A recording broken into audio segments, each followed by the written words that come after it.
Greetings, dear teachers. In this video, we will try and understand how to make our classrooms engaging and collaborative using yet another PBL. Here is to understanding PBL number 2 for grade 7. Please note that the PBL begins with a few title details. The title details are in the header of the document that is shared with you all.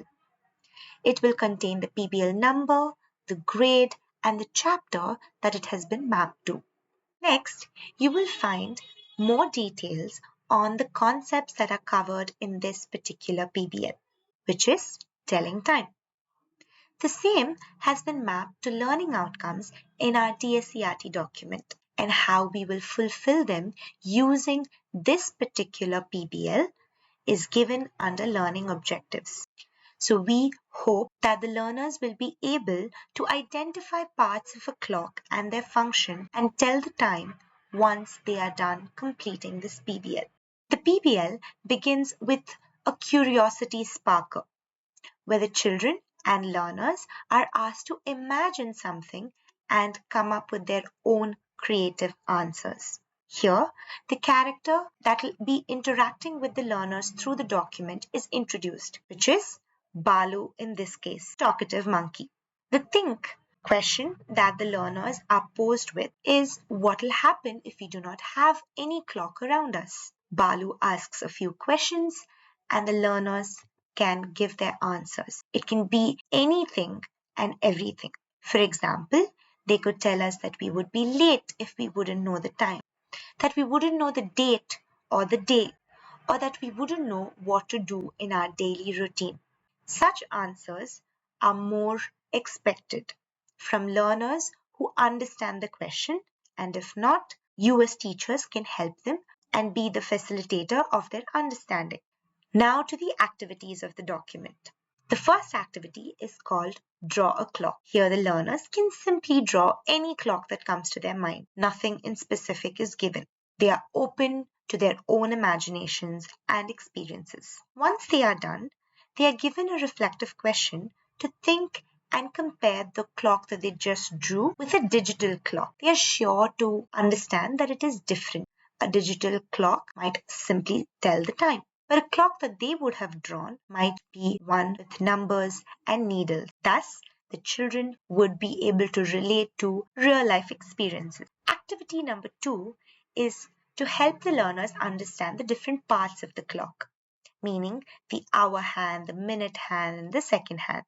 Here, Balu, the talkative monkey, instructs the learners to look through these fill in the blanks and fill them with the function of these parts. You can assist them in understanding. Next, the learners are asked to think of a clock and understand its function by telling them that every 5 minutes there is a digit that changes from 12 to 1, from 1 to 2. There is a difference of 5 minutes each, and thus the children are asked to add 5 to every number that is already given in the exercise and fill in all the boxes. Next, do a creative DIY. DIY means do it yourself. Activity 3 is for learners to create a clock on their own. A page with a handout for cutting is given, which the learners can cut and use to create a clock on their own that would rotate. This can be made with the help of the instructions given by Talkative Balu here in the box. Simple materials like a paper, scissors, and sketch pen are required for this. Next, once the learners are done with creating their own clocks, the learners are asked to reflect on what they have learned so far and also go ahead and ask their friends what the time is. This is to create a collaborative experience along with peaking abilities improvement. The learners are asked to move around after looking at their own clock in their room and ask their friends, what is the time in your house? Where are the needles in the clock? And if your clock did not have numbers, how would you still know what the time is? These are questions that will help them analyze the function of a clock. Moving on, we come to our reading comprehension bit. Here in activity 4, there is a reading comprehension under the title My Routine. A small story is given for the learners to understand and then answer a few MCQ questions. 5 such questions are given, to which there are 4 options. The learners are free to go back to the story, look for the answers, and come back here and answer these. They're quite simple and direct.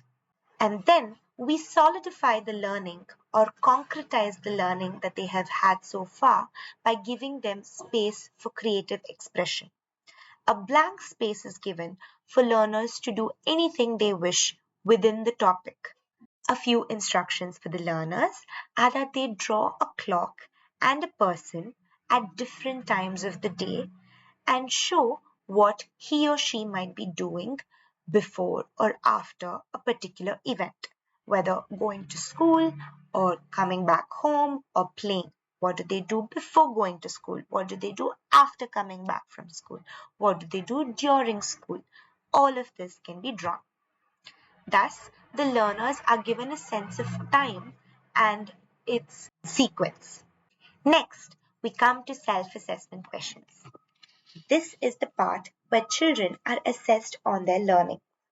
The learners can read through these questions, look for the answers in the 4 options, and understand on their own what they have learned.